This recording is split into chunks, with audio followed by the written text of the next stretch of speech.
So I'm going to start off. I've already got a team of 3. Marvin's going to be pressing the clicker button, and but let me talk a bit. So hello everyone. First, I'd like to thank Shane Robotics and JVC for powering this future today. There are many reasons that people go into patenting. What got me into patenting was social activism. During the 1990s, I was against injecting microchips into people. My first patent greatly slowed interest in human microchip people, and it offered new hope for safe, future solutions. As of 2024, I've received 8 utility patents in the field of scalable codes and 1 design patent. In 1999, my first barcode patent issued. In 2011, I launched SmartPay, a smartphone app that allowed people to make mobile payments scanning a sticker. In 2013, my first QR code patent issued. However, the Silicon Valley companies, with their big tech energy, quickly crowded me out of the QR code space. From 2014 until now, I've been sitting on the sidelines, watching the QR code system becoming robust and well understood. All the while, I've continued to develop patents, staying a few steps ahead of the innovation curve. In thinking about patents for over 20 years, I've discovered a few things. One thing I had to consider was, which type of intellectual property is most important? That said, I've come to realize that utility patents, trademarks, copyrights, and even design patents are all should be considered as part of your comprehensive IP strategy. Looking at the patent from SmartPay, on the left, you'll see the copy cup on the left, the barcode design, the QR code. And on the right, you'll see a standard logo. Below that, you can see how the two are now merged into something new, a scannable code. This more effectively protects both types of IP, your trademarks and, in this example, the utility patent. What about copyrights? This next patent shows how, like with the scannable code, we can combine a copyrighted image with a QR code.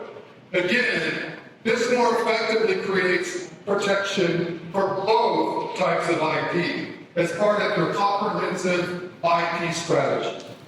Finally, consider design patents to enhance your utility patents. In this last example, the combination of an ornamental design suitable for a design patent is combined with the utility function of a key that serves to lock and unlock a door. Let me say it again. Considering all types of intellectual property should be an essential part of your IP roadmap for later IP protection. When you're developing your business model, the most important thing is to get your IP into the stream of commerce before you go broke. That said, the trick is to find a viable on-ramp to get your innovation to market. What you hope for is an on-ramp that is intuitive and provides your new innovation with a smooth transition to making money. More typically, however, your on-ramp looks like this.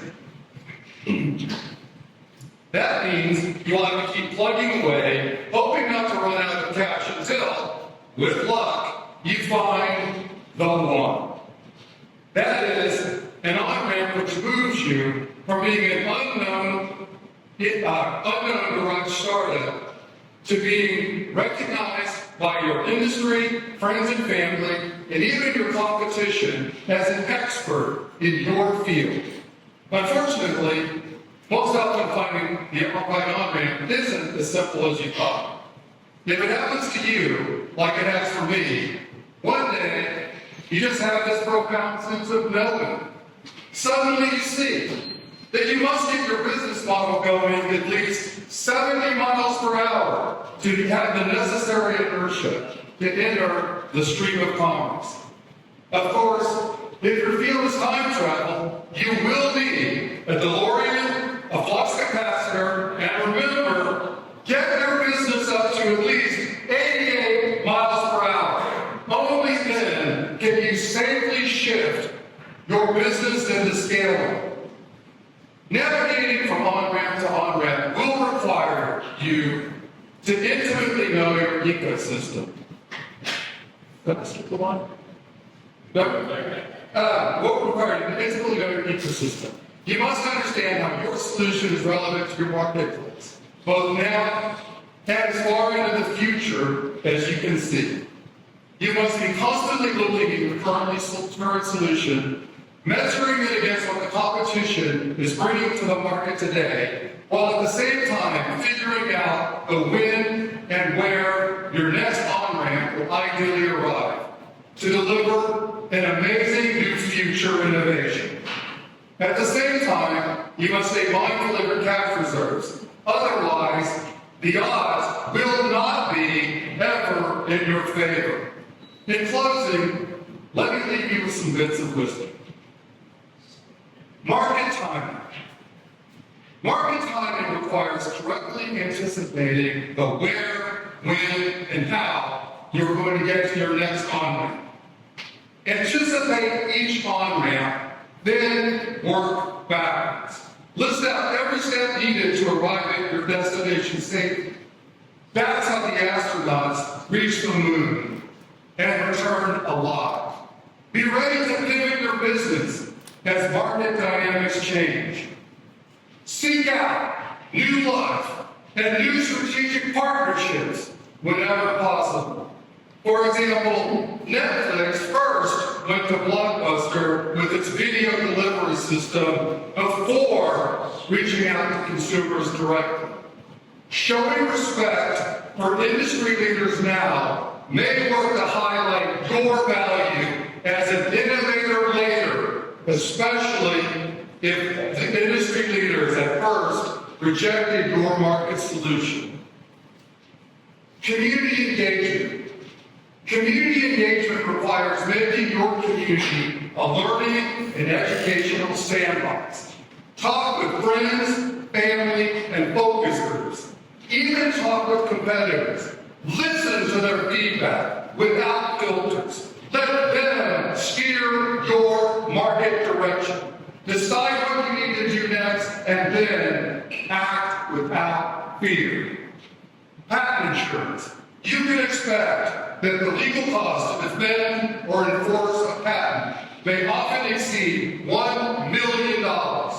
That said, you should strongly consider having patent insurance, as it helps mitigate this huge burden. Remember, good things often take time. If getting something new and different needs realizing, it may take people a while to have that same aha moment of acceptance that you have. Patent insurance levels the playing field. So when your market is learning to appreciate your brilliant solution, you have the time you need to reach your first on-ramp and the on-ramps that follow.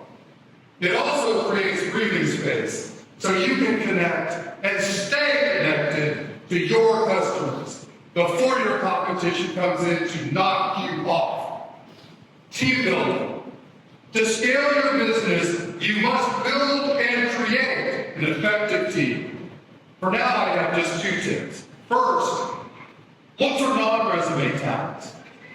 Remember the movie Rain Man with actor Tom Cruise? Dustin Hoffman's character, a person with autism, didn't know how to do a lot of things.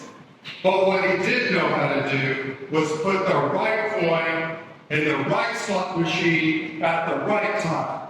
That's market timing. The second thing is use borrowed perspective. It's the practical wisdom from others that saves you time as compared to figuring out things for yourself. What's an example? To paraphrase the movie All Over here, Bucks like these don't grow on trees. You've got to get them into it. Raising capital. The more prepared you are to immediately scale, from the moment each capital round comes in, the better your chances are that you will efficiently merge onto the next ramp you need, so that you can keep scaling your business. Build an innovation model with the purpose for each on-ramp, understood in context, from seed capital round to crowdfunding round, from crowdfunding round to Series A, from Series A to Series B, and hopefully the next big on-ramp for your innovation will be the SEC filing to become a publicly traded company.